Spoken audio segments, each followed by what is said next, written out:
My parents tried to convince me to marry my dead brother's wife to keep the family together. I refused. What they didn't realize was their plan was hiding a secret that would eventually explode.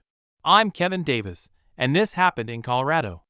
18 months ago, my older brother James died in a car accident. One moment, he was driving home from work. The next moment, a truck lost control on the highway and crossed into his lane. Just like that, he was gone. James was 34. He worked at Denver Regional Hospital managing operations. I was the younger brother. Less predictable. Less responsible. But James never treated me like the screw-up. He was the one person in the family who always had my back. And he had someone else too. His wife. Emma Scott. James met Emma 5 years before the accident. She worked as a physical therapist at Mountain View Rehabilitation Clinic. Emma was sharp, confident, organized in a way that made the rest of us feel slightly chaotic. But she loved James. You could see it in small ways. The way she straightened his collar before events. The way she reminded him to call our mom. The way she looked at him when he wasn't paying attention. They were married 4 years. No kids yet. They said they were waiting until life slowed down. Life never slowed down. The funeral was packed. Co-workers from the hospital. Old college friends. Neighbors. People I hadn't seen in years. Everyone kept saying the same thing. This shouldn't have happened to him. And they were right. Emma barely spoke that day. She sat beside my parents like someone had drained the color out of her. A week later, she moved out of the apartment she had shared with James. She moved into my parents' house. My parents live in a quiet suburb outside Denver. 2-story house. Same place James and I grew up. Emma said the apartment felt empty. My mom immediately told her to stay as long as she needed. At the time, it made sense. Everyone was grieving. The first few months were quiet. Heavy. The house felt like someone had turned the volume down on life. My dad barely spoke. My mom cooked constantly. Emma stayed in James' old bedroom. Sometimes we'd all sit in the living room watching TV without really watching anything. No one knew what to say. But about 3 months after the funeral, something changed. The first comment came from my mom. We were standing in the kitchen one afternoon when she said quietly, "Emma still feels like part of this family." I nodded. "Of course she does." Then she added something that felt slightly strange. "James would want us to take care of her." At the time, I agreed. Of course we should take care of her. But after that day, my mom kept saying things like that. Little comments. Little nudges. "Emma trusts you. You two understand each other. You both love James." I didn't realize where she was going with it. Until one night at dinner. We were halfway through eating when my dad suddenly looked at me and said, "Kevin, have you ever thought about what would happen if you and Emma got together?" I laughed. Not because it was funny. Because I assumed it was a joke. "What?" My dad didn't laugh. My mom leaned forward slightly. "It wouldn't be strange," she said. I looked at Emma. She stared at her plate. I said slowly, "She was married to James. She's basically my sister-in-law." My dad shrugged. "Not anymore." The room went silent. I pushed my chair back. "That's not happening." I expected someone to laugh it off. No one did. And that's when I realized something uncomfortable. My parents weren't joking. They were serious. And that dinner was only the beginning. After that dinner, I assumed the whole thing would fade away. People say strange things when they're grieving. I figured my parents would eventually realize how weird the suggestion was, and we'd all move on. But the comments didn't stop. If anything, they became more frequent. Not direct at first. Just small remarks that slowly started to feel less accidental. A week after that dinner, I stopped by my parents' house after work. My job with Horizon Home Builders keeps me driving around different construction sites all day, and their place was on the way home. My mom was in the kitchen. Emma was sitting at the table with her laptop open, probably finishing some paperwork from the clinic. Everything looked normal. My mom handed me a plate of leftovers and casually said, "You and Emma always got along well." I shrugged. "Yeah. She's family." Emma looked up briefly but didn't say anything. Then my mom added, "You two understand each other more than anyone else does right now." I remember pausing with my fork halfway to my mouth, because that sounded familiar. It was the same kind of comment she had made before. I changed the subject and started talking about work. But I noticed something. Emma never pushed back. She never said, "Mary, That's ridiculous. She just stayed quiet. At first, I told myself she was just uncomfortable. But the silence started to feel intentional. Over the next few weeks, the comments kept happening. Sometimes it was my mom. Sometimes it was my dad. One night my dad said while we were watching a basketball game, "Emma deserves stability." I nodded. "Yeah. I hope she finds it." Then he added, "She already has it here." I didn't respond. Another time my mom said, "Families used to do this all the time." I asked, "Do what?" She said it like it was obvious. "Marry within the family after a tragedy." I actually laughed at that one. "Mom, we're not living in the 1800s. She didn't laugh. And that was the moment I started realizing something uncomfortable. My parents weren't making random comments. They were testing the idea. Slowly. Seeing how I reacted. A month later my mom stopped hinting entirely. She brought it up directly. I had come over for dinner again, just me and my parents. Emma was working late at the clinic. While we were clearing the table, my mom suddenly said, "You know, Emma could really use someone like you." I sighed. "Mom," she kept going. "She lost her husband. She lost her home. Her whole life changed." "I know. You're a good man, Kevin." I leaned against the counter. "I'm not marrying James' widow." She looked genuinely hurt. "Why are you saying it like that?" "Because that's what she is." My mom crossed her arms. "It wouldn't be wrong." I shook my head. "It would be weird." That's when my dad stepped into the kitchen. He had clearly been listening from the living room. He said flatly, "You're acting like it's disgusting." I said, "It kind of is." He frowned. "She's family." "Exactly." Neither of them spoke for a moment. Then my mom said something that stuck with me. "Emma doesn't want to leave this family." I replied, "She doesn't have to." But my mom shook her head. "You don't understand." And that was the first time the conversation felt less like grief and more like pressure. The strangest part was Emma herself. Because she never fully rejected the idea. But she never supported it either. She just existed in the middle of it. Quiet. Neutral. Watching. And that silence made the whole situation worse. A few weeks later, I was having drinks with my friend Ben Taylor downtown. Ben works in real estate, so he hears a lot of strange family stories from clients. I told him everything. The dinner conversation. The comments.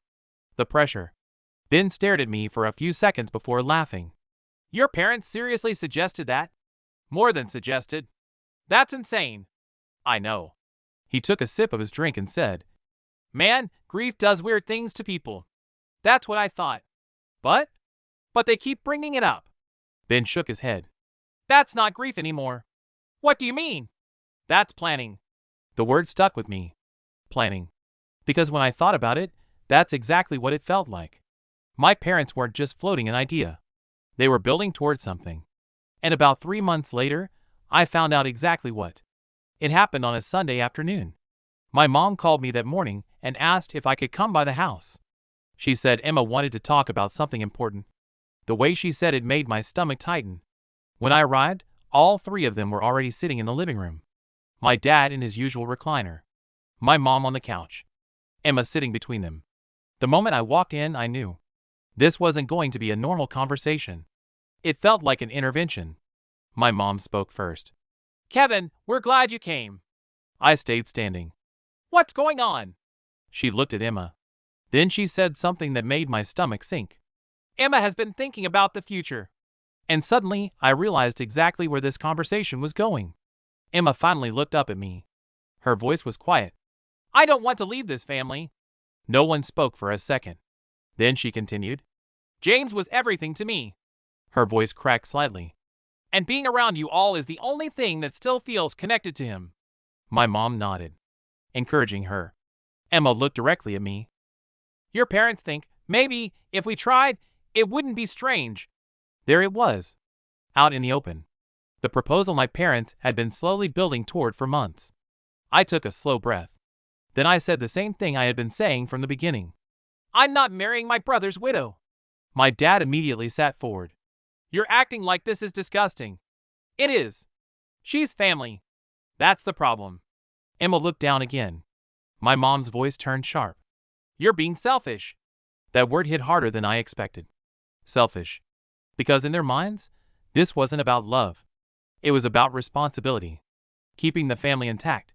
But I wasn't going to step into my brother's life like some kind of replacement. And that was the moment the tension in our family finally snapped. But the strangest part of this whole story was that a few months later, I discovered Emma had been hiding something the entire time. Something that made this entire situation even more ridiculous. And I found out completely by accident.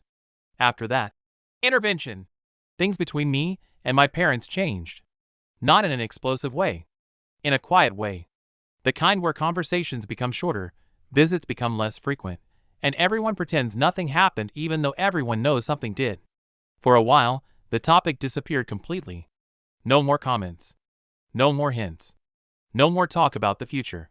Part of me thought maybe they had finally accepted my answer. But something still felt off. Because the tension never really went away. When I visited the house, the atmosphere felt different. My mom was polite but distant. My dad barely spoke to me at all. Emma mostly kept to herself. And the strangest thing was how normal everything looked on the surface. Emma still lived in my parents' house. She still worked at Mountain View Rehabilitation Clinic. My mom still cooked dinner every night like she always had. But underneath it all, there was this quiet pressure that never completely disappeared. I started visiting less often. Partly because of work. Partly because I didn't want to walk into another uncomfortable conversation. A few months passed like that. Then one afternoon something happened that changed everything. It was a Wednesday. I had just finished a site inspection for a project in downtown Denver. One of the electricians had delayed the schedule again, and I was already in a bad mood. I decided to grab coffee before heading back to the office. There's a small cafe a few blocks from the construction site that I like. Nothing fancy. Just a quiet place with decent coffee. When I walked in, I wasn't expecting to see anyone I knew. But as soon as I stepped through the door, I saw Emma. She was sitting near the window. And she wasn't alone. Across the table from her was a guy I had never seen before. Tall. Early 30s maybe. Well dressed. They were leaning toward each other while talking. Not in a casual coworker way. In a comfortable way. The kind of body language people have when they've spent time together. Emma noticed me first. Our eyes met across the room. For a split second, she looked surprised. Then she gave a small wave. I walked over. "Hey!" She smiled politely. "Kevin, I didn't know you were downtown today. I had a job site nearby." She turned slightly toward the guy sitting across from her. "This is Mark." He extended his hand. "Mark Jones. Kevin Davis." We shook hands. He seemed friendly enough. Emma said casually, "Mark works in pharmaceutical sales. He stops by the clinic sometimes." I nodded. "Nice to meet you." There was a short, awkward pause. Then I said, "Well, I should grab my coffee." Emma smiled again. "Good seeing you." I ordered my drink, sat at a table across the cafe, and tried not to stare. But it was hard not to notice things. The way they leaned closer when they talked. The way they laughed quietly together.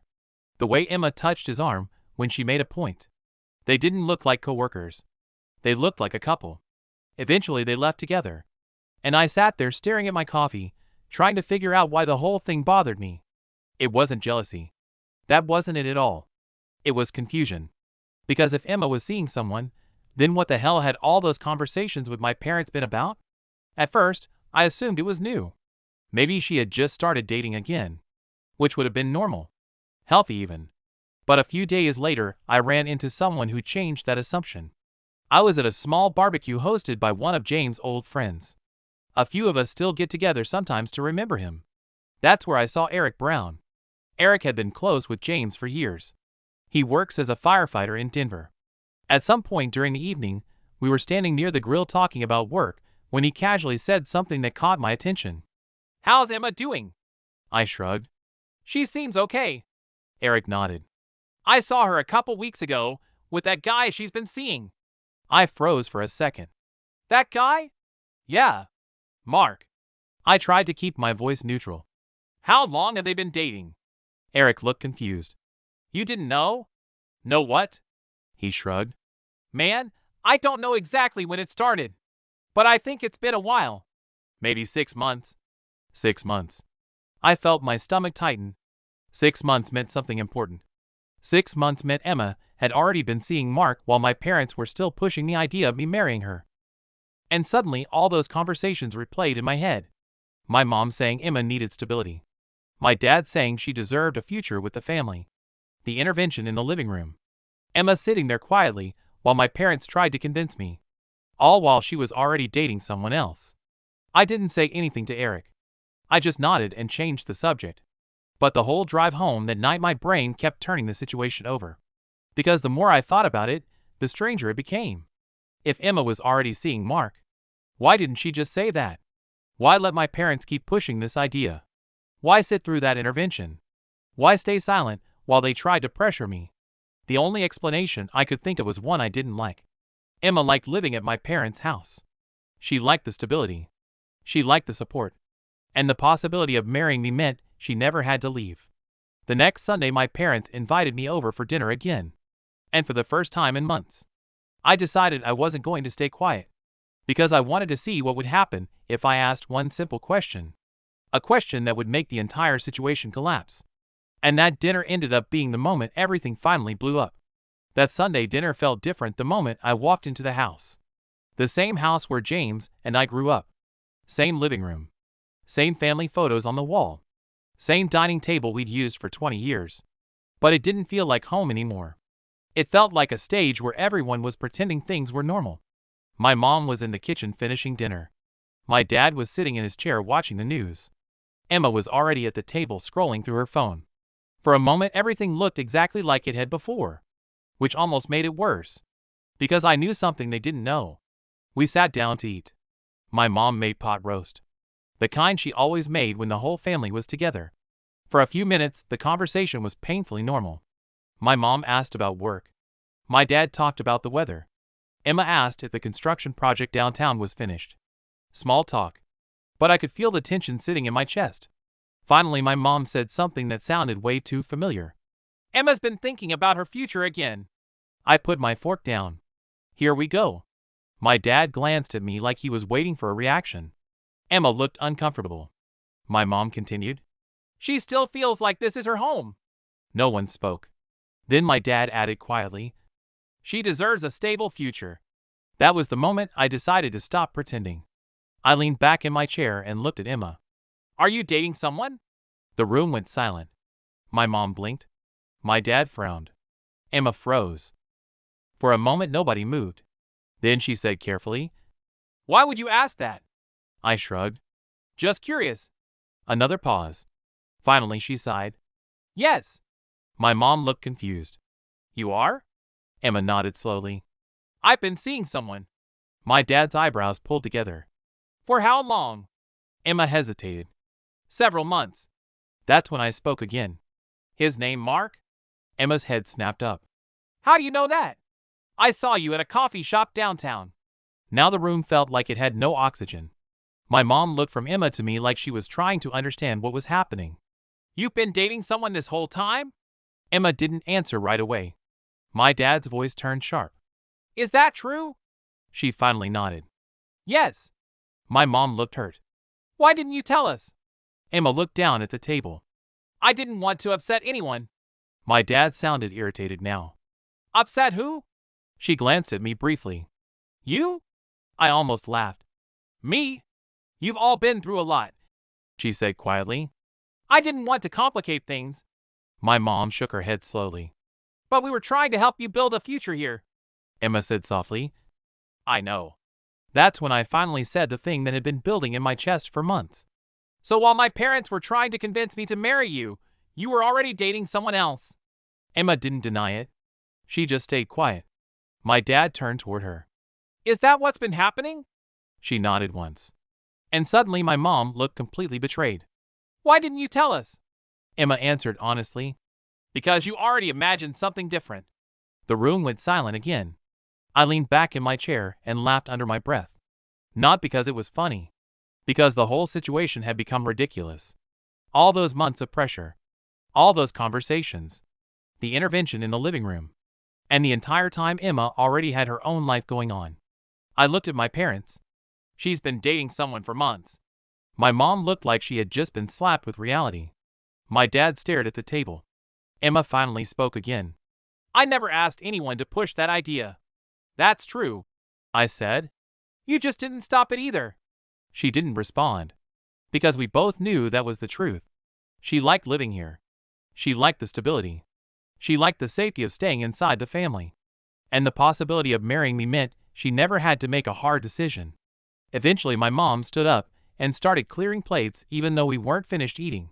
My dad rubbed his face and said quietly, I think everyone needs some time. That conversation ended the entire situation. Over the next few weeks, Emma slowly moved out of the house. A few months later, she moved into an apartment with Mark. My parents barely talk about her anymore. But the damage in our family never really disappeared. My mom still thinks I abandoned someone who needed help. My dad still believes I should have done the right thing. And maybe that's the part that bothers me the most. Because losing James broke all of us in different ways. But at some point my parents stopped seeing me as their son. And started seeing me as a replacement. Sometimes I still sit in my truck after work and think about how strange grief can be. My brother died in a car accident. That was the tragedy. Everything that came after was something we did to ourselves. I loved my brother. And because I loved him, I refused to step into his place like his life was something that could just be reassigned. Maybe my parents were desperate to keep a piece of him alive. Maybe Emma just wanted stability while she figured out her life. Maybe none of them meant to put me in the middle of it. But the truth is simple. I wasn't going to marry my brother's widow just to make everyone else feel comfortable. And even now, part of me still wonders. Did I protect my boundaries? Or did I abandon someone who needed family the most? I honestly don't know. But I do know one thing. Some roles in life aren't meant to be inherited.